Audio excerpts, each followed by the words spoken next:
Andrew, a huge welcome to the Lead on Purpose podcast. James, thanks for having me here. Really excited to chat today. Oh, it's so great that we get a chance to actually get inside your head and inside your world and what you do and the level that you do it. So just to get the ball rolling, so to speak, when we think of human performance, how does enhancing that human performance influence leadership? So, often people think about just enhancing individual traits, energy, focus, mood, but one, enhancing those individual traits can absolutely affect a business and decisions and other leadership capacities. And then two, there's a whole suite of socio-emotional traits that you can enhance that directly influence leadership. So, from enhancing someone's energy and focus, which may have them make better decisions as a leader for the company, to changing their stress levels, their ability to generate trust with other people, and those things all then change the social dynamics within a company and allow someone to take a big vision forward without, or let's say in a way that's easier. Every big vision, I think, has its challenges, but if the team doesn't trust you or your stress is causing you to break down and interact with your team members or potential partners in a negative way, all those things can critically negatively impact your mission and obviously your individual leadership. So we think about everything from enhancing the individual decision-making capacity to those socio-emotional factors, and frankly, just the physical ability to maintain performance over long periods of time, which is also required. If your leader ends up in burnout, you're not going to go as far. 100%. And with your own experience, was there a team or an organization that you've worked with that really sticks out that, they did have to perform under extreme pressure and stress, and you were able to do some research around what are those factors that really influenced them? I spent 7 years running human performance and biotech strategy efforts for the military. So if we're going to talk about extreme stress, I'm going to inevitably go back to the military. And what we saw there was that there are absolutely military units that can go through nearly unimaginable levels of stress and perform at a high level over weeks and months. You saw very high levels of performance for long periods of time in Iraq and Afghanistan, but then you also can go back to the Korean War, World War II, and see, units that were just faced with 10-to-1 odds against them of enemy soldiers and no sleep, freezing winters, and yet they still perform well, whereas others seem to fall apart very quickly under much less enemy pressure. And that actually ended up being the subject of quite a bit of work I did, is like, why do some units, why are they able to handle these levels of stress and perform well, and why do others fall apart? It's amazing. And why is that? Because we're talking about units that are, fighting in wars, but actually, every day people in the corporate world or in the athletic world, they're fighting their own version of a war in terms of stress and endurance. So what are some of those things that you started to see kind of creep up and show themselves in terms of influential factors? Yeah, and we absolutely see these not only at play in the military side, but in the sport and even in marriages. And what we saw was, if you have an individual, going back to the research to start, if you have an individual and put them in a high stress situation by themselves, their stress hormone levels, let's say their cortisol levels, will be highest. If you put them with a stranger, they'll be in the middle. And if you put them with someone they trust, they'll be much lower. And this is a really interesting way to show that trust basically can buffer physiological effects of stress. And this matters a tremendous amount to the performance of individuals and groups, because when you have very high levels of stress, it actually prevents fuel from getting into your prefrontal cortex, the higher thinking part of your brain. You don't make as good decisions. You're not as adaptable, which obviously under high stress, you need to be adapting to the environment, adapting to new information. And it also prevents your body from recovering. And so again, you end up in this burnout state much faster. And so, we saw that the ability of a leader to generate trust in their unit, which I think is interesting to decompose into trust and confidence. Trust is, does someone have my best interest at heart? Would they intentionally do something wrong by me? Or will they not take care of me? And then confidence is, do they have the ability to carry through on it even if they want to? And so this magic mix of being able to generate trust and confidence allowed units to handle much higher levels of stress. But it wasn't enough, interestingly. And you've heard a lot about emotional safety and other things out of research Google did, but turns out that if you look at the industrial psychology literature, that groups that really trust and care about each other don't perform better. And the reason we found was, one, in a factory, you don't have as high levels of stress, you don't need to buffer it as much, but also you need a second component, which is this mission focus. And if we're going to be super reductive there, it's about fueling the dopamine parts of your brain, caring about what the mission is, making small or large progress to it. And that also prevents you from burning out over time. And so when you have these units that had high trust and high mission focus, which really did come from the leadership, they could perform at incredible levels. And what's, I think, even to me was even more fascinating was sometimes you think a group is going to perform well and then they don't. And that's often when a group has high mission focus and low trust. They're performing well, and then the stress comes and they fracture and they were quite brittle. And so you never want to be high mission focus, low trust, or low trust, high mission focus. Basically, you need both of these at the same time to be an elite performer. Fascinating. And with the trust piece, from your experience and watching it unfold and studying it, how does one as a leader or as a leadership group, how do we build authentic trust? Yep. So there's some really clear behaviors, I would say, that are critical to understanding kind of where people do well and where people go wrong. And so the first one is, I always like to start, what happens when a leader makes a mistake? Because this is one of the absolute crucible moments for this piece. And the answer is, there were two characteristics of leaders who were able to re-energize their units or regain trust. And it was, one, you had to acknowledge the mistake. And two, you had to get back on the horse, or you had to, basically be able to show that you had confidence in yourself and in your leadership again. If you don't acknowledge the mistake, people think you're going to make it again. If you don't show you've regained your own confidence, people won't follow people who aren't confident in themselves. Second, you have to manage uncertainty. Uncertainty and social judgment are sort of the two biggest human stressors, short of not having food or water. And so you need to really be focused on making sure your people understand what they or know what you know, and to the extent it's useful to share that with them, and also just knowing what they or you don't know, so that they understand sort of what they should be thinking about. Two, show that you're competent. Credentials don't matter. You have to, as I said, you have to acknowledge mistakes, but you don't dwell on them. You have to show you're trustworthy, meaning you have to treat people fairly, but that doesn't mean equally, just fairly. And then something else we found really interesting was, if you manage for collaboration, it's the most effective way to have your team work, sort of like buffer each other. Turns out that if you're under high stress, prioritizing doesn't help as much, because you'll always have 105% capacity. You don't really have the mental bandwidth to add new skills, but you have this ability to collaborate within your team that both balances the load, but also, again, that collaboration, that trust can help buffer the physiological effects of stress. And then the last piece is just to cross-train amongst your team, because it doesn't allow a single point of failure, because at a high enough level of stress, you will have failures within the group or within the team. And so if you've cross-trained, again, it's that ability to step in for each other. So those are kind of the biggest things about mitigating stress and building trust. And then sort of a similar set we could go through about maintaining mission focus, if you'd like. Yeah, I would love to. Yeah, so how do we, first of all, get really clear on what the mission is, and then how do we maintain a focus on that? Yeah, so, I think what's interesting is in the military, on one hand, the broader mission is very clear, but it's not always clear what the individual unit's piece in that is.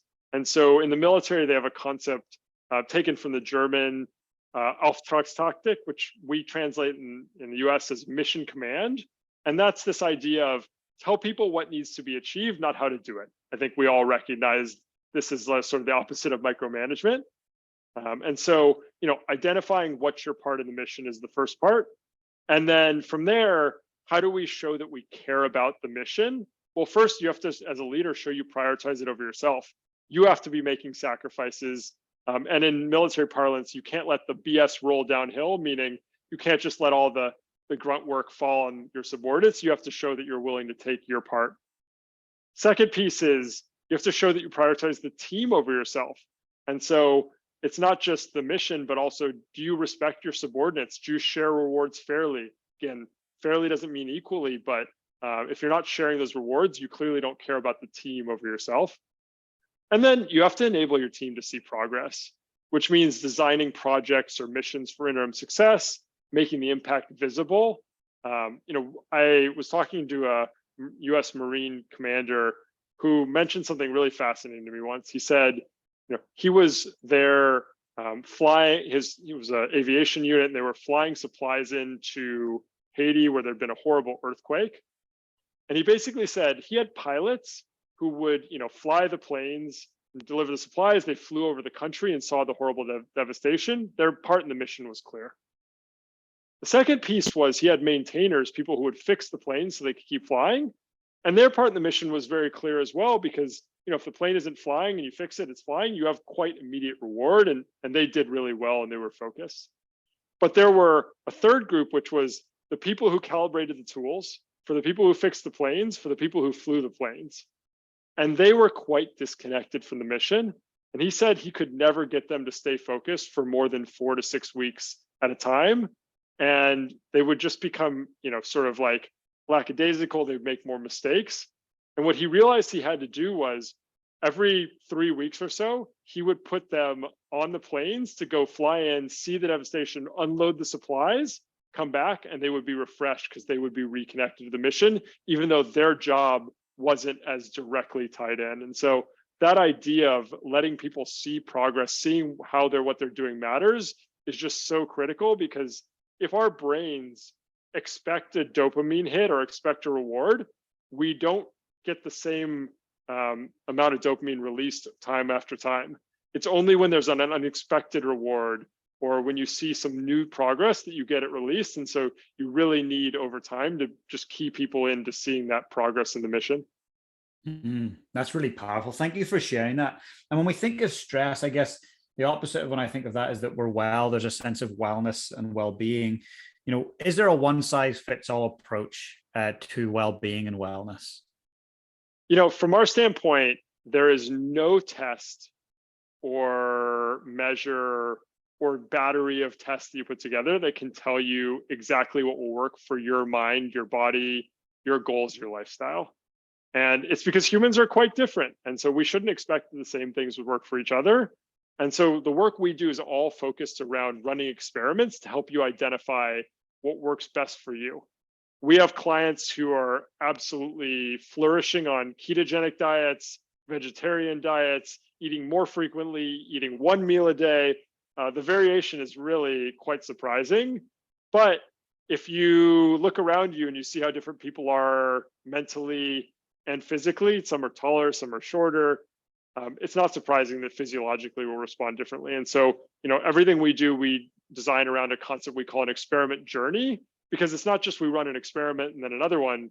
It's that you run an experiment, you take that data, feed it back, and figure out what's the most likely next experiment to help, run that one. And there's this really beautiful iterative process. So, again, we think about collecting as much data as possible to target the most likely experiments to work for you.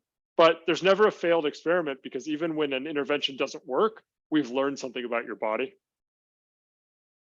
I love the specificity of that. And, it's, as you say, it is experimenting rather than going, hey, I heard this thing works for this person or this team or organization. It's going to work for us. So getting very specific around your needs. Yeah, absolutely. And so, we have 80 different supplements, dietary supplements we might use with a client. And all of those dietary supplements obviously help some of our clients, or else we wouldn't use them.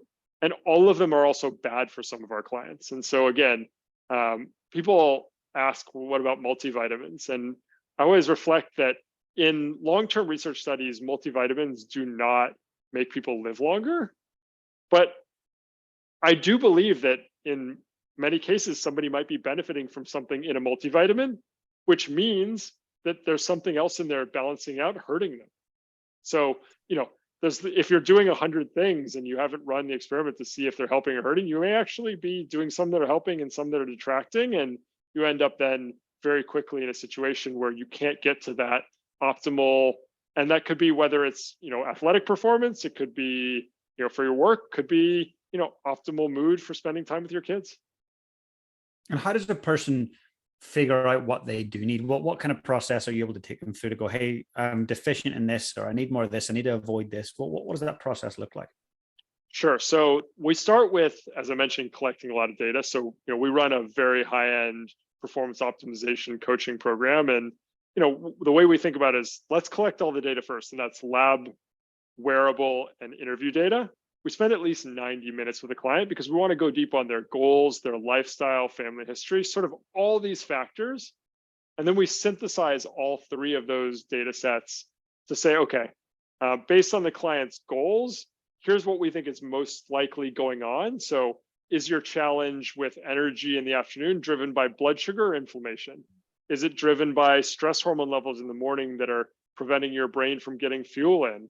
Is it driven by kind of suboptimal recovery and sleep? So even just with afternoon energy levels, there's 4 or 5 physiological pathways that could be involved. And so then we'll design experiments to test, and we'll obviously run the ones first that we think are most likely to work for you based on all the data we've collected.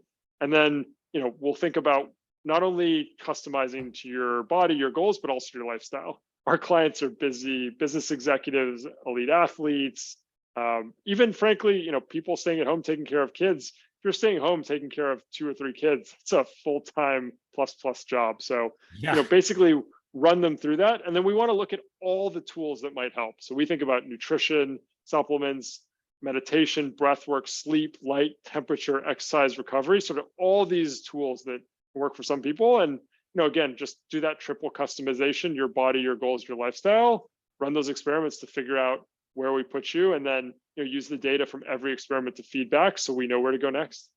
Incredible. And with the work that I do with executives and with teams, the more I look closely, the more I am seeing people engaging with wearables.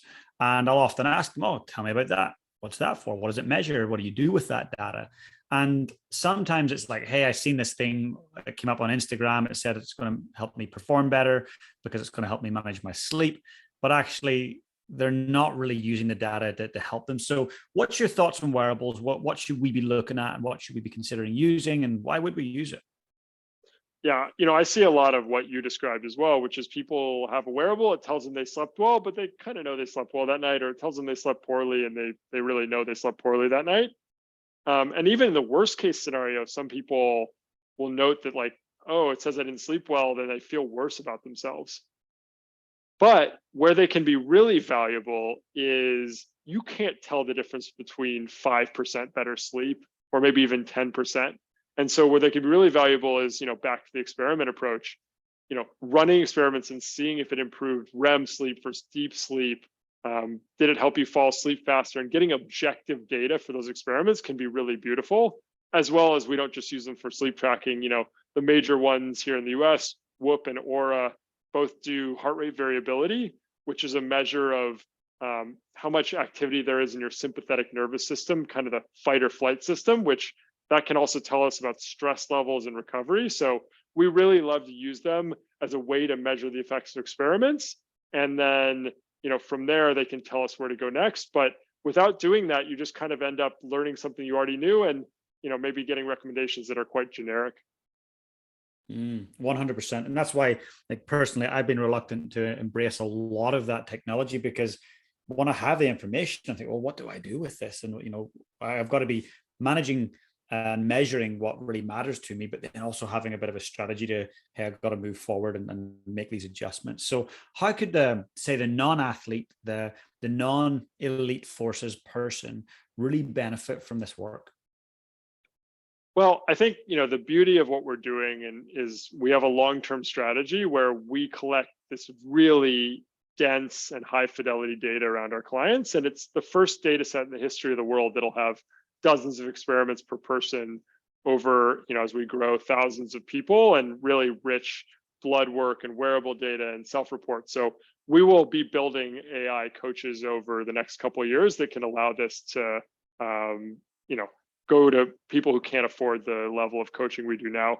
But regardless of that, we also discover out of it products that we can scale to, people who can't afford our coaching business. So we can now send 95% of people anywhere in the world with no jet lag. That's based on some brand new insights from work I did with the Navy SEAL community here in the US. And then our clients were just requesting a solution to jet lag. And so we've developed it now. And we discovered that when you fly, there's actually an inflammatory process that gets kicked off in your body due to the pressure change in flight. And we now know how to turn it off using safe dietary supplements. And we have an algorithm that tells you when to eat, sleep, and we give you a kit and use the stuff in your kit. And it's really amazing to watch people fly from the US to Europe, Asia, Australia, and vice versa, and sleep well the first night. That's amazing. Well, look, I'd like to take you up on that. So I've got from Christchurch to Auckland, then Auckland direct to New York, a couple of days in New York, and then another long flight to Ireland, a couple of weeks there, then back to California. So I'm chopping and changing. So I can maybe test that out amongst all those time zones. We'd love to get you set up. It's really, we're really proud of what we've done there. We call the product Fly Kit with 2 T's. And so, we're really excited. And we're looking forward to getting you the experience. So amazing. I see massive value in that. For the everyday traveler, let's say someone who's going home to see family, they're traveling across 5-6 time zones. They've only got 10 days there. They want to make the most of it. But also the corporate traveler, the team, say the professional team who's traveling to compete at a World Cup or just some big tournament. You want to turn up and not have to take 2 or 3 days to adjust. So that's a game changer. Yeah, and USA Soccer, for example, is using it to go to the World Cup right now as we speak. So we absolutely see that. We sell it to the military for special operations units, and it's actually only been a couple weeks now where it's been publicly available to everybody. So we're really excited to get that out there and support a lot more people as we make that. And then we've done some work in women's health. We have about a 90% solution to some PMS symptoms that we'll be launching soon. And then then we just also have built up catalogs of tools that can help with sleep and other things. So anybody can run experiments on their own sleep, and whether they have a wearable or not, at least see, do I feel better in the morning? Did I sleep through the night? And so we really encourage people to listen to their bodies. And even if you don't have kind of the elite level data analysis to support you, there's all kinds of things people can do in each of these major categories that have an opportunity to help them and just live a better, happier, higher performing life. Yeah, absolutely. And look, you guys, I think one thing that really sets you in a company apart from others is the level of research that you do, the depth of it, the quality of it. So for you, what makes good research? What's the difference between just saying, hey, we research, and hey, we have quality and insightful research? What do you guys do that makes it really high level?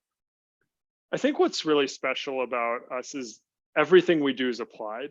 So all of our clients are living real world lives. So when we start to see something working for a group of clients, it's not like, oh, this worked just in the lab, but then in real life, it's not possible, or it it gets washed out in the noise. We really do see things very much from the real world side. And then second piece is, unfortunately, a lot of products out there are mostly backed by animal research, mostly mouse models. And it's just the case that humans aren't mice. And just so much research that's been done on mice just falls apart with humans. So whereas the work we do, when we recommend something to a client and happen to notice that something unexpected happened. So for example, we were trying a supplement for workout recovery, didn't seem to work for that. But lo and behold, people got about 20% more deep sleep and felt just phenomenal the next morning. That's just a real world discovery in humans. And then we've tested it more. And something really interesting happened, which is we found that it worked in about a third of people. A third of people, it did nothing. And the last third, it made their sleep worse. And what that tells you is that in a research study, it would have washed out and the effect would have been zero, and the study would have said it doesn't work. But meanwhile, a third of people who use the supplement we've discovered that we'll probably commercialize as part of a sleep product in the next year, a third of people got the best sleep of their life night one, and a normal research study would have thrown that out. So I think it's the real world nature. It's all in humans, and as well, just we're looking for things through such an individual lens that we're able to catch these things that would get lost on the aggregate. 100% is the difference that makes the difference with that research. And it's interesting you talk about sleep. So I was chatting with a friend who is the performance coach for George Russell at Team Mercedes Formula One. And I was just asking, what do you measure with George? What is it you focus on? And so he just said, look, a happy driver makes for a really good driver. And I said, well, what, are one of the major influences of that happiness, that mental joy and well-being? And he says, look, sleep. We fly his mattress to Abu Dhabi, to Miami, to Melbourne, wherever the F1 is. We make sure his bed's there, his mattress, and get a good night's sleep. We really measure how well he sleeps. And we know that that definitely impacts his reaction times, his cognitive decision-making.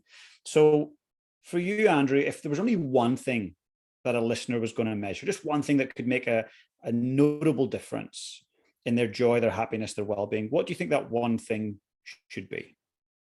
Wow, this is a hard challenge. Sleep is a great candidate. We think of it as the master recovery tool. So sleep is a great example, not just because it's so valuable, but because so many things feed into your sleep quality that if you're optimizing there, it means probably not eating too close to bed. It means you're not overstressing your sympathetic nervous system. Your stress levels are relatively well managed. So I think sleep is an amazing outcome variable, but you do have to be careful because so many things affect it that can be hard to, pick it apart for an individual. I think if I could start with one area of something of activity as opposed to the outcome like that, I would probably play with sleep or nutrition. I think, what we eat, when, and how much is just such a powerful lever, especially as today there's so much terrible food available, so many terrible processed food products. So yeah, I think I would play with nutrition or sleep. And so what would that look like on the nutrition side? I would test if I were someone, does eating breakfast give me more energy in the afternoon or less? Does eating smaller meals more frequently or larger meals less frequently work better for me? Does eating carbs in the morning help or hurt? Does eating carbs at night help or hurt? And you could just go through these like A/B experiments where you compare one mode versus another. And I think most people will find that there's a tremendous difference once they dial in their nutrition. And then, I think your Formula One team really has something quite important there as well with sleep. Yeah, that's brilliant. It's interesting you say that because I do feel that when people start to look at, okay, how do I fine tune nutrition? It's almost overwhelming, like just mind boggling to where do I start? But that A/B split testing is a great way to kind of get some of those larger items and start to see some differences. Yeah, and look, you don't have to get down to the finest grain food sensitivity stuff right away. Just start with the big things: how much you're eating, when you're eating it, and then if you're going to really want to dive into it, we definitely do recommend elimination diets. Super interesting to see what happens when you pull a bunch of potential allergens out of your diet and then add them back one by one. And the good news is, people are like, oh, I did these things and I found I wasn't sensitive. I didn't notice anything. And they're kind of like sad about it almost because they wanted an explanation for the problem. But I think if you're not sensitive to something or it doesn't bother you, like that's great. You don't have to worry about it then. You want to cut out as many things as you can that like don't matter. So you don't spend your cognitive energy there. Spend your cognitive energy on things that do matter and say, okay, hey, it really matters if I eat fried food or if I eat after 8:30 p.m.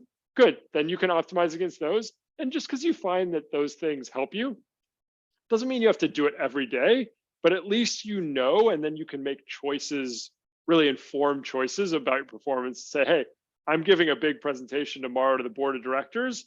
Maybe tonight I'm going to not drink, I'll eat earlier and I'll have fish over steak. But maybe you're at a birthday party 2 nights later and it's just fun and it's worth not feeling as good the next day. And that's fine too. I love it. And one thing I want to ask you in terms of the research you've done, what have you found in terms of coffee and alcohol, the two things that so many of us love, right? Coffee and alcohol. I would say there's a lot of listeners right now that are nodding their heads going, yep, the morning starts with one and the evening finishes with the other. So what have you found? What are the influences on our body, our systems, our thinking, our energy? What's the connections there? Yeah, I'd say coffee has quite variable effects on people. We don't think of coffee or caffeine as a bad thing, but it can, in some people, increase anxiety. Two, it can sometimes be used to cover up other stress hormone or sort of inflammatory issues because you're kind of covering for lower energy than you should have. And then three, obviously, if you're consuming it too late, it can then affect sleep. So as long as you're not doing any of those three things with coffee, I see absolutely no problem with it. And in long-term studies, there's no correlation with longer or shorter lifespan. In fact, people who drink a few cups of coffee a day seem to live longer. So, I think of coffee as generally a potentially positive tool, but if used the wrong way, it can either kind of degrade or hide things that are important. Alcohol is a little bit trickier. Alcohol decreases sleep quality in almost everybody. If you think about the last time you had more than a couple drinks, maybe more than a bottle of wine or a number of shots of whiskey, most people will recognize that they woke up in the morning or in the middle of the night warm, their heart was beating faster, maybe a bit sweaty. And it's because alcohol activates your sympathetic nervous system. I've mentioned a couple of times that sort of fight or flight system. It seems to push adrenaline in the body. And so when we're stressed, we know we don't sleep as well. And so it's no surprise with more adrenaline in the system that we don't sleep as well. And so that really then affects your energy levels, mood, focus the next day. People often the next day have quite a bit more anxiety when they drink. So, what I'd say to people is a great test of how much alcohol is affecting you is if you do have a wearable, you'll get your heart rate at night. And if when you drink, your heart rate's higher at night than when you don't drink, then it's likely to be having some effect. And the higher it is from your baseline, the more effect it's going to have. And that can be a great proxy, that and your heart rate variability, which is a measure of that sympathetic nervous system. So, basically, look, alcohol, if people want to have it, they should just know how it affects them, and then they can make an informed decision about whether it's worth it or not. But in most people, it definitely degrades your sleep quality and energy levels throughout. Thank you for that. It's great. I mean, it's very, very enlightening to understand what it might do to the heart rate and being able to measure it. And that's where the wearables actually come in, is really valuable to help you make better choices or to shift the relationship with alcohol. And what does a day in the life look like for you? Because I'm sure I'm not the only one that's probably thinking, wow, you've got access to all this incredible research. You've spent your life on it. You've got the education around it. You've got all the tools. You've got a whole company focused on it. What do you do for you specifically from wake up to nighttime that really helps you? And what do you measure? How do you measure it? Well, I'll obviously focus on the things that I do that are quite odd, because I'm sure those are the most interesting. I wake up and eat basically like a pudding I make of mixing almond butter, olive oil, and water. I've found that my body needs a lot of calories throughout the day, and this is like the cleanest way to get very high quality calories. So I make this pudding in the morning, eat about 1,000 calories worth, and just feel phenomenal through the middle of the day. And then in the middle of the day, I do best by having some carbs, whereas in the morning I have almost no carbs with that breakfast. And then at dinner, kind of a moderate amount of carbs. I tend to work out because of my work schedule, and I'm an extreme night owl, so I tend to sleep till nearly before my first appointments, which is different from a lot of people who are early birds and wake up early in the morning. But I tend to work out because of that in the afternoon, and that gives me great energy through the evening. And for me, of the many things that help with sleep, I'm quite protective of myself from blue light at night. So you can wear blue light blocking glasses, or in my home, I have lights that automatically go to orange, which means there's no blue in them at the right time at night. And so allows me to kind of gently come down to sleep and allow my brain to calm down. And then another thing that's been shown in the research to help and is really tremendously valuable for me for sleep, a 10 to 15 minute warm shower before bed helps a lot of people sleep better. And so I'll always focus on that. So, throughout my day, I'm in often back-to-back meetings. We're growing Fount, our company, to, scale this human performance stuff to everybody. So I have, busy schedule. I don't have time for everything, but I make sure my nutrition stays dialed in. I do things to ensure my sleep quality is as high as possible for as long as I get to sleep. And then those workouts are just so powerful. And what are the wearables that you're using? Yeah, so I personally use an Oura ring at night, and I'm using that to track different sleep experiments I'm running. For workouts, we also in the company use Whoop straps or Whoop bands as well. So we use both of those, and then depending on what other experiment I might be running, during workouts, I may be wanting to look at my heart rate during the workout to measure what heart rate zone I'm in. And we're obviously experimenting all the time with other wearables. Continuous glucose monitors can be quite interesting to watch your blood sugar change in real time.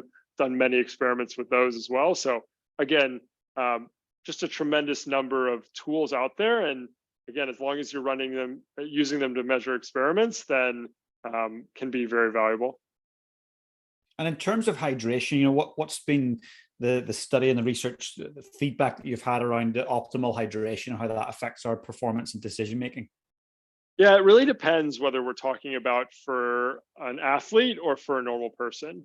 For an athlete who's sweating a lot and training a lot, you have to really think about electrolytes because you lose salt, calcium, potassium, magnesium through that sweat and through urine.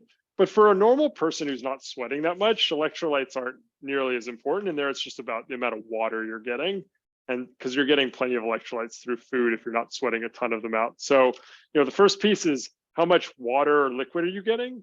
And the second piece is the electrolyte piece. And again, most people who feel like they need electrolytes who aren't working out a lot, probably it's less important. But of course, as I said, humans can be quite different. So we do see clients who actually need electrolytes throughout the day because their body doesn't like to hang on to them as well. So I would say, our general, there's some people who think you need less water, but we generally like people to be at 3 liters or above per day and find that tends to enhance how people feel energy wise. And as long as you can handle going to the restroom a few times, that works. And then, but if people wake up in the middle of the night to have to go to the bathroom, you may want to taper that in the evening and have more earlier in the day. That's brilliant. And let's talk a little bit about Fount, like why it was founded, what you guys are on a mission to do, and what the structure of the company actually looks like. So where did it all begin? So, I ran this human performance efforts for the military, and then I'd be speaking at conferences and business executives would come to me and say, hey, I get with the Navy SEALs, but like, what should I be doing? So I built an executive coaching business.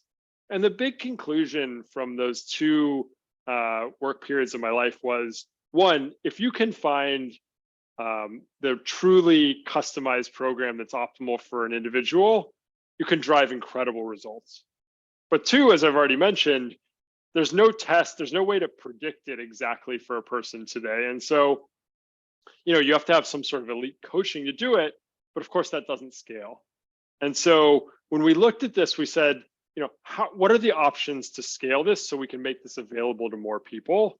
And the obvious first answer to that is, can we use software somehow? But unfortunately, even though we have such powerful AI and other software tools today, you need good data to base that off of. And unfortunately, the dirty secret of the health field is that the data is extremely poor quality. And so we said, if you really wanted to do this right, you don't want a 20 or 50% clinical trial.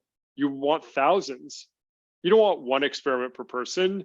You'd want dozens. You could say, hey, if A works for you, B doesn't, C works, what about E, F, G, H, I, J, K? And then of course you'd want, instead of just one test at the beginning or one test at the end, like in most experiments, you'd want regular blood work and wearable data and self-report. But unfortunately, to collect that data set is a multi-$100 million project if it was funded by the government and sent to academics. And unfortunately, the government's not going to fund that, and the academic world just isn't scaled to handle that.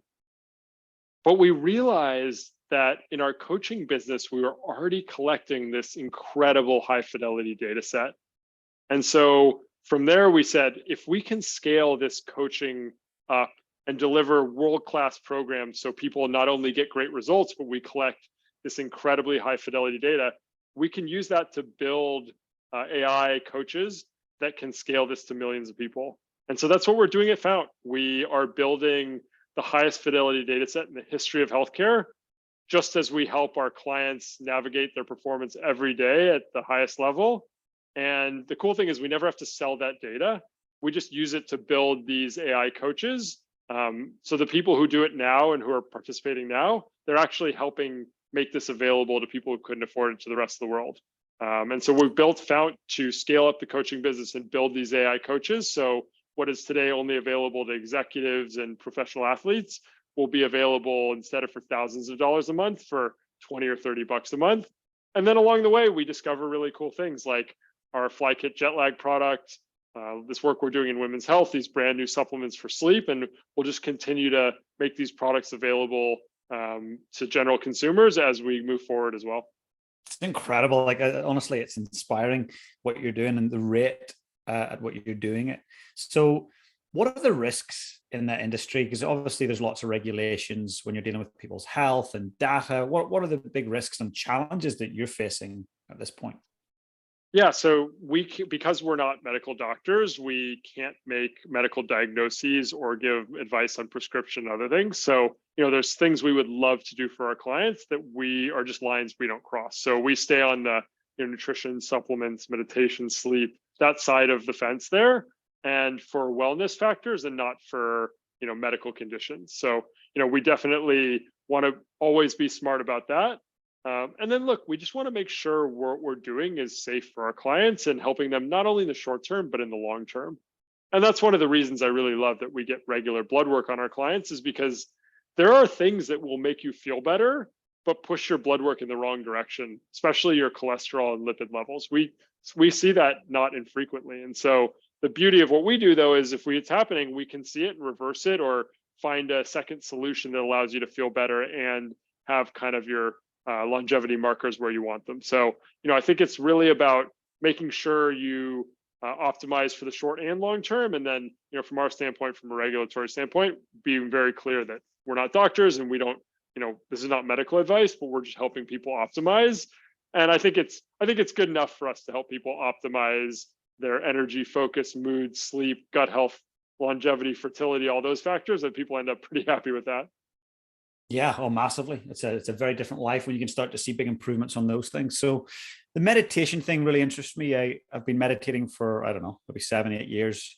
It's a daily practice and it's a challenge, but it's also, there's rewards that come with it. So what have you found through practice, but also through research, the benefits of meditation? My favorite analogy for meditation is to think of it like weightlifting. If I do a bunch of bicep curls, my biceps will get stronger and bigger. And what you're doing with meditation is you're intentionally stressing the attentional circuits, the circuits that direct where your attention, where your mental capacity is going. And just like intentionally stressing my biceps with weights, if I do it to that parts of my brain, those parts of my brain will get stronger and actually denser more than bigger.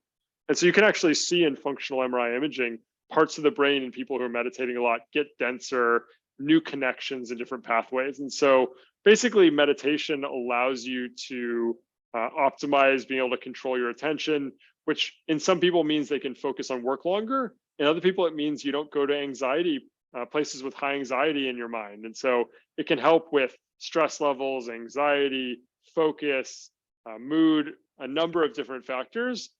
We even see in studies where 6 weeks of medication can dramatically drop your cortisol stress hormone levels. So big potential benefits in the person who meditation works for.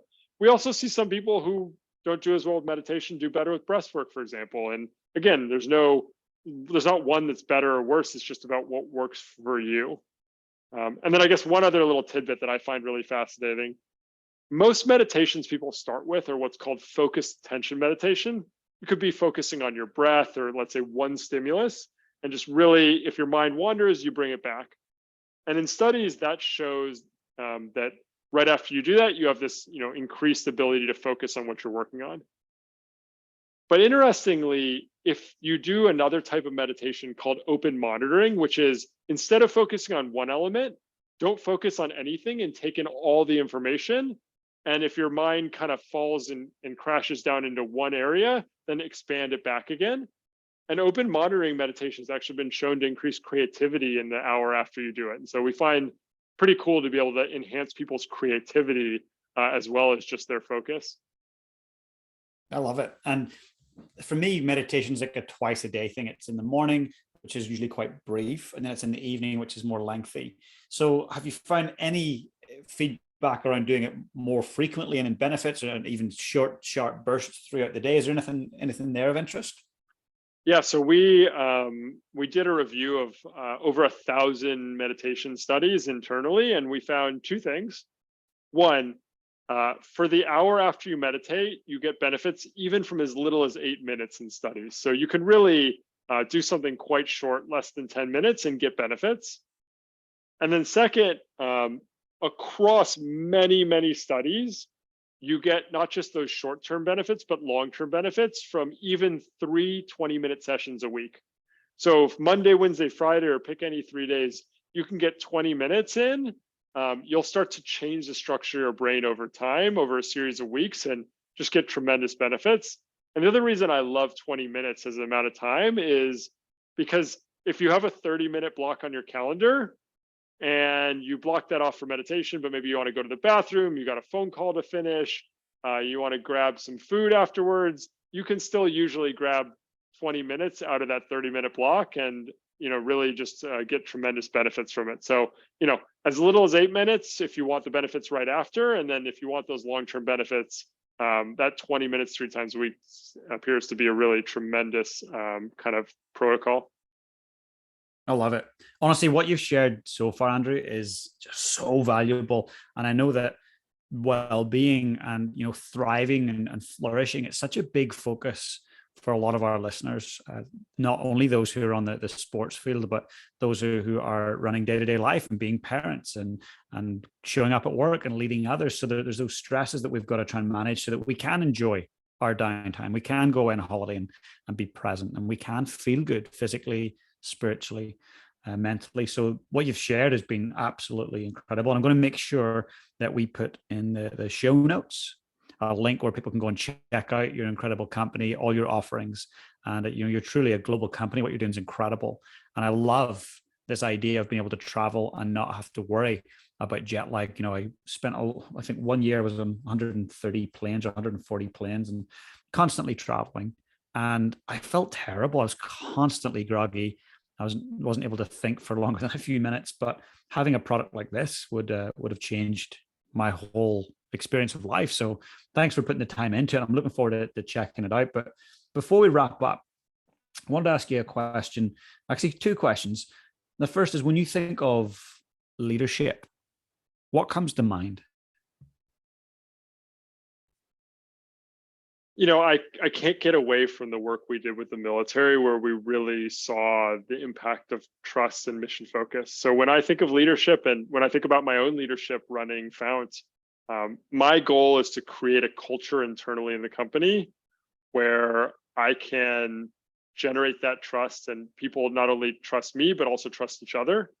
And that means that's a big question about who we hire and let go as well. And then we have that intense mission focus that we care about more in many cases than our individual selves, so we can really all band together to do something great for the world. Incredible. And I love that you bring it from the military. And those are 2 very, simple pillars, but yet many of us wouldn't be clear and collective on those. So I love it. And the last question I'd love to ask you is, if we fast forward to the end of life and it's your last day, in fact, it's your last few minutes, and a young person in your life, somebody really dear to you, asks you this question. So they ask, how can I lead my life on purpose? What would your advice be to them? My advice would be, find something that truly matters to the world. and don't allow others to tell you it doesn't, or don't allow others to tell you it's too hard. I think if I pull from my own history, there were plenty of people in the military who said, "Oh, this is too expensive. We can't roll this out to all the soldiers," or "Oh, the data is very hard to collect in the healthcare field." But I certainly, with what we're doing now, I really believe we have a chance to change the world by saying we're going to do this the right way. It's going to be hard as heck, but it matters, and so we're going to go after it with everything we got.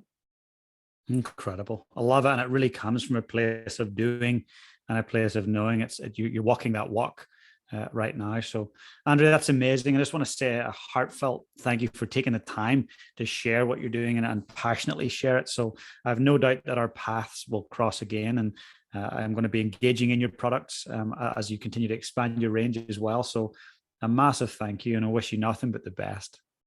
Thanks so much, James. It's really been a wonderful time chatting with you today, and thanks for the opportunity to share what we do with your audience. And look forward to getting you on the FlyKit program and making you feel better when you fly without all that inflammation. Oh, thanks a million.